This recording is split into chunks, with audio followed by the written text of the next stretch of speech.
Vous savez à quel point on aime l'hiver dans cette émission. Alors aujourd'hui, l'hiver, je suis allé le chercher dans le Massif central, à mi-chemin entre l'Ardèche et ses apics qui redescendent en direction de la vallée du Rhône, et puis la Haute-Loire et ses plateaux balayés par un vent qu'on appelle ici la burle. D'ailleurs que ça commence à bien souffler là. Hein. C'est pire. C'est une terre de confins. On peut se sentir vraiment loin ici, mais c'est ce qui fait tout son charme. Bienvenue aux Estables, dans le Mézin, le plus haut village du Massif central. Bienvenue dans le magazine de la montagne. Ouais, là c'est pas gagné, il va falloir que tu m'expliques. Hein. T'as vu, c'est incroyable. En les 2 minutes, le brouillard s'est complètement évaporé. On voit bien le Mézin derrière. Et alors là, il est parti où? Tiens, allez, vas-y, remballe, on va la refaire. Pour faire l'arrivée en plus. Ouais. Ah ouais.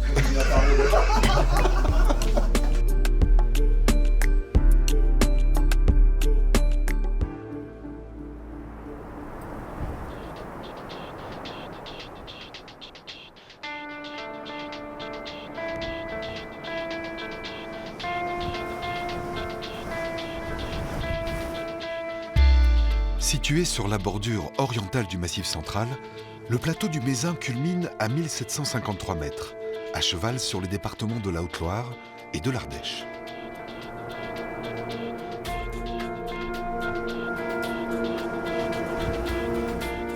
Au cœur de l'hiver, son vaste massif offre un paysage lunaire, laissant le regard s'évader dans un vertige horizontal que seule l'apparition du mont Gerbier de Jonc vient interrompre.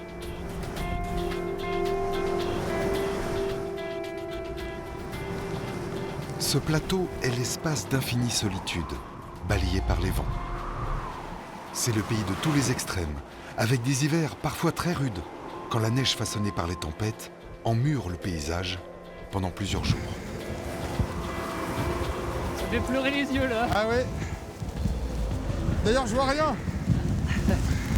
Ici, on appelle ça la burle, phénomène météorologique spécifique que tout le monde redoute depuis toujours, tant il a fait de ce massif le théâtre d'une incroyable rudesse. Regarde la neige comme elle est. Ah, c'est magnifique. Moi, j'adore ça. Hein. On dirait un gros dessert.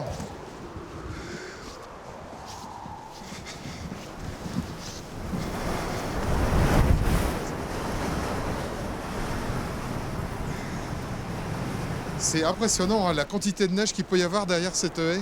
Regarde ça. Alors que les plateaux sont complètement râpés.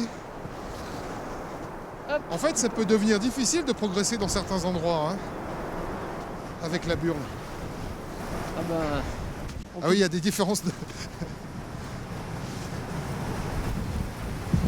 Julien connaît bien ces ambiances hivernales. Il me conduit au sommet, là où la burle est la plus forte, faisant descendre les températures ressenties bien en dessous des -10 degrés. On est en plein vent, hein. Ça y est, là on est au sommet, ouais. Ça. Et en plus, on est bombardé avec la neige, le grésil en plus du vent. Là, ça tape un peu le visage et les yeux, ça. C'est ça qu'on appelle la burle. Alors la burle, oui, c'est le phénomène météo finalement qui associe la neige qui est suffisamment légère et le vent suffisamment fort pour que ça crée un rideau de neige qui soit balayé comme ça, qui soit surélevé, qui parte du sol et qui aille vers le ciel. Mais ce qu'il y a d'incroyable, Julien, c'est que dans ces montagnes qui sont plutôt douces, pas très hautes, mais c'est fou les conditions qu'il peut y avoir, quoi. Et on n'est pas dans un fond de vallée abrité, donc ce qui fait qu'à une altitude de 1300, 1500, on a les mêmes conditions que quand on monte dans les Alpes à 2000, 2200. Ouais, et d'ailleurs là, tiens, regarde comme ça souffle là.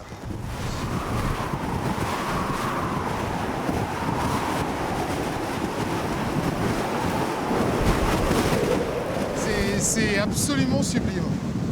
Voilà, moi je vous le dis, c'est vraiment ça qui est à vivre en Haute-Loire, à condition d'être bien équipé, bien accompagné par quelqu'un qui connaît, parce qu'on pourrait avoir du brouillard aussi, en plus. Ouais, bah, des fois, il n'y a même pas besoin de brouillard. Hein. La burle, quand elle est encore plus forte, on perd tous ses repères, Ouais. ça fouette le visage, ça... Bah, c'est bien ça que tu aimes dans ce pays. Ah oui, oui, c'est... Sinon tu vivras ailleurs, parce que quand on n'aime pas ça, il faut aller ailleurs. Ah, comme on dit, hein, ici, pour y vivre, il faut y être né, donc c'est vrai que les gens qui sont d'ici, ils apprécient ça, ils aiment ces conditions-là. Bon, on va y aller parce que j'aime bien la burle, mais un chocolat chaud, c'est pas mal aussi. On va se Hein. mettre au frais. Ah, dès qu'on arrive sur le plateau, oh la vache. On a du mal à progresser, hein. Ah ouais, On va face vite. au vent. On va vite aller trouver un abri en forêt. Mais pour les égarés, il y a toujours un refuge possible dans ce désert hivernal du Mézin, pas si hostile que ça, dès lors qu'on se tourne vers ses habitants. Elle est belle cette maison. Regarde, on va rentrer au chaud dans cette ferme typique du plateau. Superbe. Bienvenue chez Christine, une ancienne Vosgienne tombée amoureuse de cette mystérieuse région du Massif central. C'est de la mélisse du jardin. Alors voilà. Comment t'as dit? La mélisse, ouais. Oui, je connais pas ça. Une plante vivace qui repousse chaque année. Et qui a des propriétés... Apaisante, calmante. Après le temps qu'on a eu aujourd'hui, ça va faire du bien, Julien. Hein. Alors toi, tu n'as pas toujours vécu ici? Non, ça fait 15 ans que je suis là. Avant, j'étais dans les Hautes-Vosges. J'avoue que j'ai eu peur au début de venir ici, surtout que j'étais à ce moment-là seule avec ma dernière fille de 11 ans. Puis une fois là, j'ai plus eu peur. Alors tu as quand même eu une rencontre avec la burle pour la première fois, et quand on n'a pas l'habitude de ça, c'est étrange. C'est très étrange. Alors, en fait, je ne savais pas ce que c'était la burle. On m'en avait parlé, mais je me disais de quoi il parle. Ouais, je connais. Et puis, la première le gros épisode, là, j'ai été bloquée 4 jours.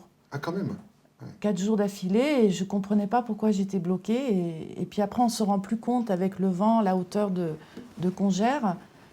Et après, quand ils sont venus m'ouvrir la route, mon chemin, et que j'ai pu emmener ma fille à l'école, qui était relativement contente de ne pas y aller quand même, mais quand j'ai vu les murs sur la route un peu plus loin, j'en revenais pas, quoi. Ça montait à 5-6 mètres de haut sur les côtés, et même ils finissaient de les enlever avec des tractopelles. La fraise, elle passe plus à ces moments-là. Malgré son isolement hivernal, Christine a une vie normale. À côté de son activité d'éleveuse, elle fait aussi chambre d'hôte et se débrouille pour accueillir les touristes, quel que soit le temps. Mais quand t'es bloqué, il se passe quoi? Tu tues un cochon? Non, en fait, la toute première fois que j'étais bloquée, je suis allée voir mes voisins. J'ai dit, mais vous avez des provisions alors? Parce que du coup, il me manquait du sucre, de la farine, enfin des trucs que j'ai pas. Et ils m'ont dit, ah, nous, on a 3 semaines. Parce qu'on a vécu ça dans les années 80. 3 semaines de vent, donc ils n'arrivaient pas à ouvrir. Et donc, du coup, comme moi, j'accueille beaucoup de monde, j'ai 4 congélateurs, j'ai un groupe électrogène. Ce qu'il faut, c'est savoir être heureux, même enfermé. Enfin, moi, je trouve que j'ai beaucoup de chance parce que j'ai un espace immense, une vue lointaine, et puis j'ai mes animaux. Moi, j'ai quand même eu des passages un peu dans ma tête, un peu difficiles ici quand même. Il y a eu un moment où je me suis demandé si j'avais bien fait, si je m'éloignais pas du monde, si c'était bien pour moi, quoi, intellectuellement. Et puis ça a repris le dessus. Maintenant, je crois que j'aurais du mal à quitter. À vivre ailleurs. Vivre ailleurs, ou en tout cas pas dans un endroit aussi sauvage qu'ici.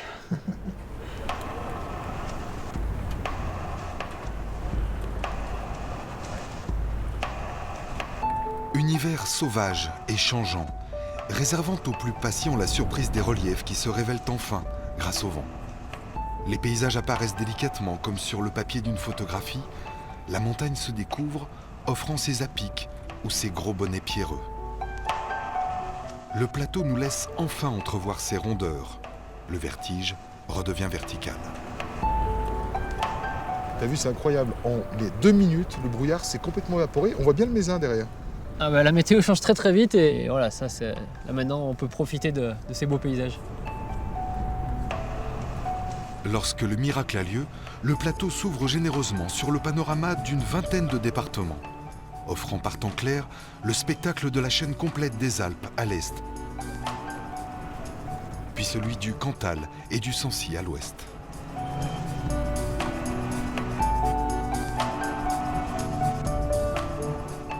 Le mont Mézin culmine à 1753 mètres, donc 3e massif après le Sancy et le Cantal du massif central. Donc point culminant du département de la Haute-Loire, point culminant du département de l'Ardèche, la limite départementale passe entre les deux, là ouais. On voit bien, ça passe là-haut à la croix qui est au sommet. Et le Mézin, c'est non seulement le 3e plus haut sommet du massif central, c'est aussi un volcan. On dirait pas, mais c'est un volcan. Voilà, c'est un volcan, le mont Mézin, comme quasiment tous les sommets qu'on a finalement par-dessus ce haut plateau. Ce sont des dômes volcaniques. ce qu'on appelle des sucs, hein, des amas de lave visqueuse qui font des dômes comme ça. Alors ici, c'est bien sûr le plus imposant des volcans de cette région, mais le plus connu, c'est le Gerbier de Jonc. Oui, à quelques kilomètres d'ici, à côté, alors qu'il fait 200 mètres de moins, le mont Gerbier de Jonc, bien entendu, est plus connu sans doute que le mont Mézin, puisque au pied de ce volcan, il y a la source ou les sources de la Loire. Les sources de la Loire, parce qu'il y a un gros débat là-dessus, et d'ailleurs, c'est pas simple de savoir quelle est la vraie source de la Loire. Dans tous les manuels scolaires, depuis l'invention de l'école, on apprend que la Loire prend sa source au pied du mont Gerbier de Jonc. Mais il semblerait que cette idée ne soit pas si évidente que cela. Non seulement, et on l'oublie souvent, le mont Gerbier de Jonc se situe en Ardèche et non pas en Haute-Loire, mais en plus, on lui prête peut-être une réputation qui ne résiste pas à l'analyse locale. Pour en avoir le cœur net, nous partons à la rencontre d'Éric, dont les ancêtres ardéchois ont toujours eu un avis très tranché sur la question.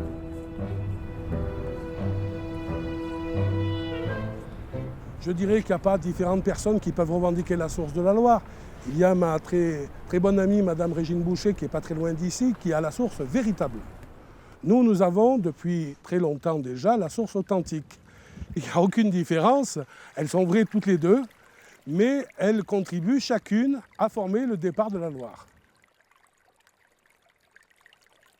Il y a la fameuse histoire de la grand-mère de mon épouse, qui s'est vue refuser son certificat d'études dans un premier temps, car à la question formidable de savoir où prenait naissance la Loire, elle répondit dans l'étape de mon père. Et elle eut un 0 pointé. Bien sûr, le professeur intervient et l'examinateur a révisé la notation de la grand-mère. Si pour Julien, la Loire se nourrit bien de différentes zones humides sorties de terre au pied du mont Gerbier de Jonc, la source mère indiquée dans tous les guides touristiques pourrait bien être une fausse piste. Car si l'on suit sur quelques kilomètres le lit du plus long fleuve français, on s'aperçoit à sa première confluence qu'un autre ruisseau, beaucoup plus large, venu d'un plateau voisin, semble lui aussi alimenter largement le fleuve. Autrement dit, la Loire ne prendrait pas sa source principale au mont Gerbier de Jonc. C'est sans doute plus facilement identifiable de voir ce beau sommet qu'est le mont Gerbier de Jonc et de dire que les sources du plus long fleuve de France attaquent ici. C'est pas non plus une erreur de dire que les sources de la Loire sont ici. Mais on oublie aussi celles qui sont sur tout le versant de l'autre côté du suc de la Lausière.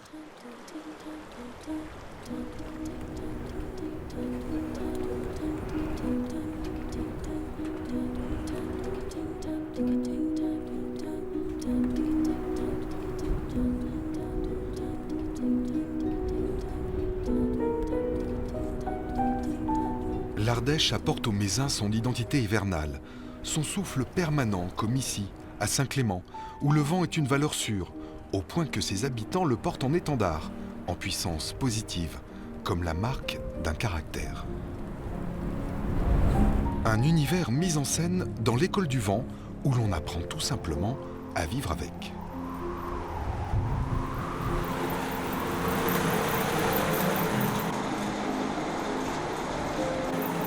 On raconte ici qu'il y a de cela fort longtemps, à Saint-Clément vivait le peuple du vent, un peuple qui avait appris à ses enfants à voler. Et pour cela, les enfants, en fait, petits et grands, passaient par l'école du vent. Là, ils apprenaient comment se forme le vent, comment s'en protéger, comment volent les oiseaux, comment l'homme a lui aussi créé des machines volantes un peu surprenantes, quels sont les sons du vent. La devise de l'école du vent, c'était « Vent, vol, vie ». Donc aujourd'hui, nous, ce qu'on propose, c'est effectivement de passer à nouveau par l'école du vent pour apprendre tout un tas de choses sur le vent, comment s'en protéger, comment se forme le vent, et aussi apprendre à s'envoler.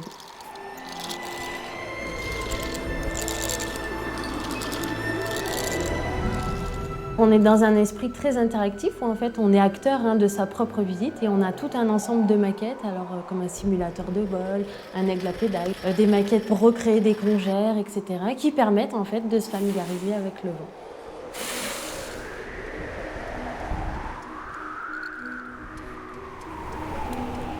Les paysages, ils sont assez époustouflants. Aujourd'hui, malheureusement, c'est pas un jour où on aura une vision Panoramique. très lointaine et panoramique. Mais en revanche, on peut s'attacher aux détails, Voilà. les givres sur les arbres. Mathilde est meneuse de ce peuple du vent. Elle m'accompagne jusqu'au sommet du Suc de Brousson, au nord-est du Mézin, pour me faire vivre une expérience intime avec les éléments. Et tu me disais qu'il y a presque pas 300 jours de vent par an, mais pas loin quoi. Alors le vent est omniprésent et c'est vrai qu'ici on compte les jours plutôt sans vent. Donc on ne dit pas trop il y a 300 jours, on dit plutôt il y a 10 jours sans vent. En fait. Et l'intérêt de cette école du vent, c'est que à travers l'explication des phénomènes éoliens, bien présents dans la région, on peut découvrir le pays aussi avec des petites randonnées comme celle-ci. Voilà, en fait pour nous c'était une façon de prolonger la visite, de venir aussi se promener, se balader sur le massif. Et prendre du vent dans la figure, du vrai. Et puis découvrir le patrimoine sans en avoir l'air. Oui, voilà, c'est ça qui est bien. C'est ça l'idée. C'est là? C'est là. Ah, faut pas... Je pense qu'il y a des vaches pendant tout l'été ici. Alors oui, on va faire en sorte de bien refermer les clôtures. Bon là, elles vont pas se sauver les vaches, elles doivent être à l'étable, hein, bien tranquilles. Hop, merci.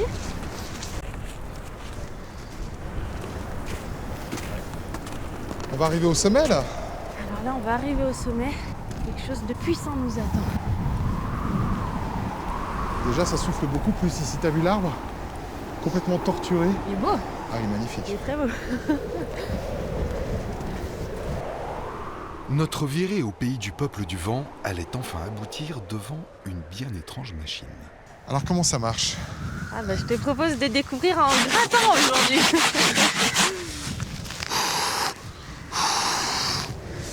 Le ventographe des Boutières, base d'envoler des messages. Ah, c'est une machine à lancer des messages au vent. C'est une machine à amplifier les messages et à les diffuser en fait sur la planète entière grâce au vent. On va essayer ça. Alors, c'est un message personnel. Alors je te laisse. Et alors là, il est parti où? Et bien justement, pour voir où il est parti, je te propose d'avancer un peu. On voit le cornet qui est en train de bouger, là, le pavillon avec le vent. Donc ça a marché. Bien sûr que ça a marché. Et moi seul sais ce que j'ai dit au dieu de la neige et du vent. Tiens, regarde, là il est en train de bien viser, là. Là il vise bien. Les messages sont consignés après, alors là on va découvrir ici un petit carnet avec les messages. Ah, les messages envoyés au vent. Cahier de consignation des messages. Ouais. Résiste aussi Qui résiste au aussi au vent vent. et au temps, mais voilà, on a autant de... Destinataire, papy et mamie, ministèreduvent.com. Voilà. Junon, au monde entier, à toute la Terre. Ah, les gens disent qu'ils ont envoyé un message, mais le message reste secret. Alors le message peut rester confidentiel. On consigne en fait le sens du vent ce jour-là, comme ça on a une idée De là où il est parti. de là où il est parti, et puis on peut consigner effectivement à qui on l'a envoyé. Voilà. Et voilà.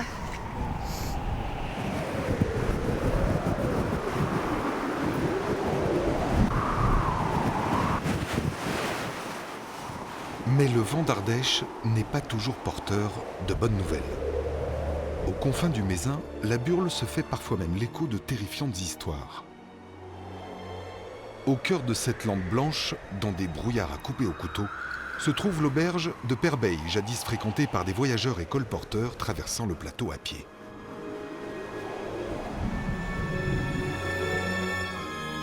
La légende raconte qu'au début du 19e siècle, 53 d'entre eux seraient venus chercher le réconfort du gîte et du couvert sans jamais ressortir de l'auberge.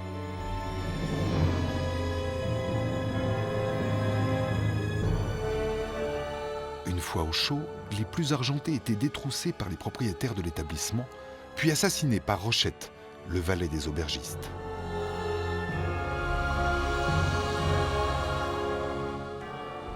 Les crimes des assassinats ont duré 24 ans, de 1807 à 1831. La plupart du temps, on n'a jamais su de quelle façon ils étaient morts, puisqu'on retrouvait la plupart du temps des cadavres. On tuait ces voyageurs, on les jetait dans des ravins, les loups les mangeaient, allez savoir s'ils étaient morts de mort accidentelle ou de mort... C'était tellement facile de camoufler des crimes comme cela.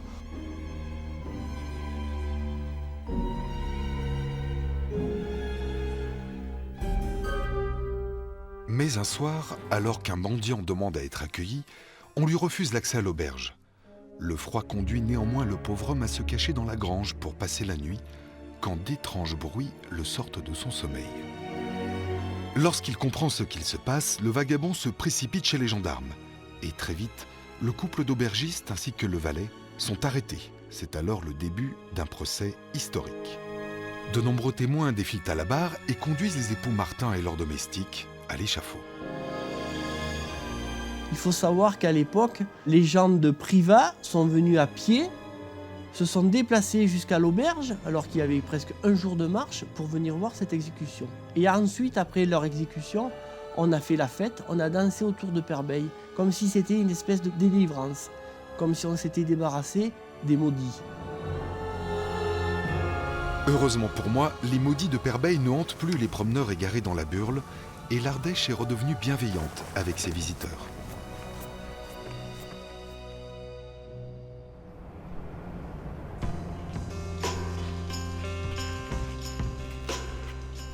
D'ailleurs, ils viennent nombreux chaque hiver pour faire du ski, comme ici, aux Estables, côté Haute-Loire.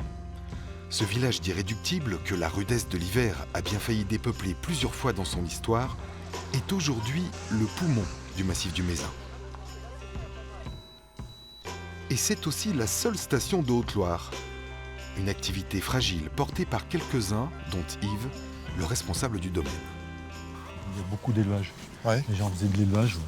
Et après, au fur et à mesure, il y avait la neige, donc tu as les parents qui partent faire du ski de fond, de la rando, de la raquette. Ouais. Puis tu as les ptios qui sont... Donc en fait, il faut savoir un peu tout faire quand on dirige une petite station. on est obligé de savoir tout faire, parce qu'il faut toucher à tout. Si tu veux, moi je suis pisteur scouriste, je suis dameur, je fabrique de la neige la nuit. La nuit ? Ah ben ouais, la nuit on fabrique de la neige, ouais. Ouais. Et voilà. Et c'est comme ça, quoi. On ne peut pas se permettre de faire qu'une chose. Parce que sinon, on n'arriverait pas à joindre les deux bouts. Alors maintenir une petite station avec des hivers parfois un peu compliqués, c'est vraiment quelque chose que tout le monde souhaite ici. Ouais, vraiment. Ouais. Il y a une volonté réelle et partagée, je pense, de maintenir ça. La preuve en est, c'est que pour installer la neige de culture, c'est des particuliers du village qui se sont associés dans une société d'investissement pour financer la totalité de l'installation qu'on a actuellement. Ouais. Donc les gens vraiment s'investissent, y compris financièrement, Y compris dans l'avenir de financièrement. la petite station. Ben ouais, parce que quelque part c'est leur gagne-pain et puis ils savent que si on ne maintient pas ça, on risque de tout perdre.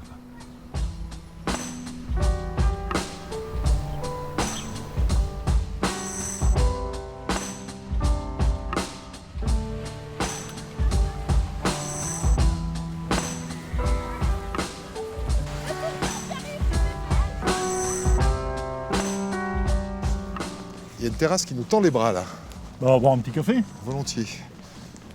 Et tu vois, quand il n'y a pas de vent, il fait quand même beaucoup moins froid. Hein. Oui, en fait c'est du ressenti. Parce qu'aujourd'hui il fait plus froid qu'hier. Ouais. Mais il y a une dame ce matin elle me dit il fait beaucoup moins froid. Je lui dis non, il fait pas moins froid, seulement il n'y a pas de vent. Et en température ressentie, tu as l'impression qu'il fait plus chaud. Ça change quoi. tout, ouais. Ouais, ça change tout. Salut Michel. Et bonjour. Salut. Dis donc, t'as un chouette Bon. décorateur là. C'est sympa, hein? Ouais. Ouais, c'est le décorateur de la nuit qui a refrappé. Et c'est bien sympathique. Hein? On dirait que tu sais, c'est les bombes qu'on met sur les sapins pour Noël. Ouais, c'est ça. Ça ressemble beaucoup à ça, mais c'est encore mieux, c'est naturel. Et puis c'est moins cher. Et c'est moins cher, tout à fait. Bon, bonne dégustation. Alors c'est étonnant ce givre parce que ça aussi ça fait partie du climat typique de la région. Ouais, complètement. On est une région où on est sur les crêtes et souvent on accroche du brouillard.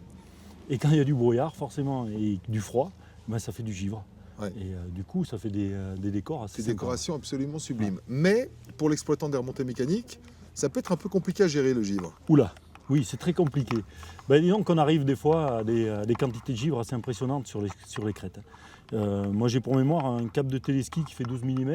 Et quand je suis arrivé là-haut, le câble de téléski était par terre. Et si tu veux, on avait à peu près 40 cm de givre autour. Ouais. Donc dès qu'il y a un peu des brumes qui remontent ou qui arrivent de l'Atlantique, on y a droit. Est-ce que tu es un responsable de station heureux, malgré tout ce qu'on s'est dit? Oui, voilà. Ouais, honnêtement, ouais. Je suis heureux ici. Ouais, et, c'est passionnant. On a tout, quoi. On a tout, toutes les conditions. Voilà, des fois, c'est pas trop marrant. Et puis, des fois, on prend son pied, quoi.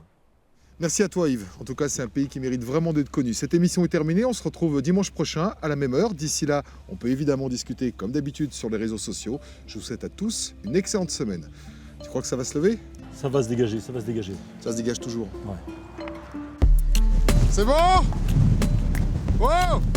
Prendre des précautions au niveau de l'équipement, Ouais. ça fait partie des choses très importantes pour venir randonner dans le massif du Mézin. Et ici, comme ailleurs, le temps change vite. Rendez-vous sur france3.fr. Et c'est là, france3.fr. Parce que si tu fais ça, là, t'es pas sur france3.fr. Tu t'en vas, quoi, carrément. France3.fr. Non, ça, c'est on s'en fout du... Non, John vient nous voir sur France3.fr.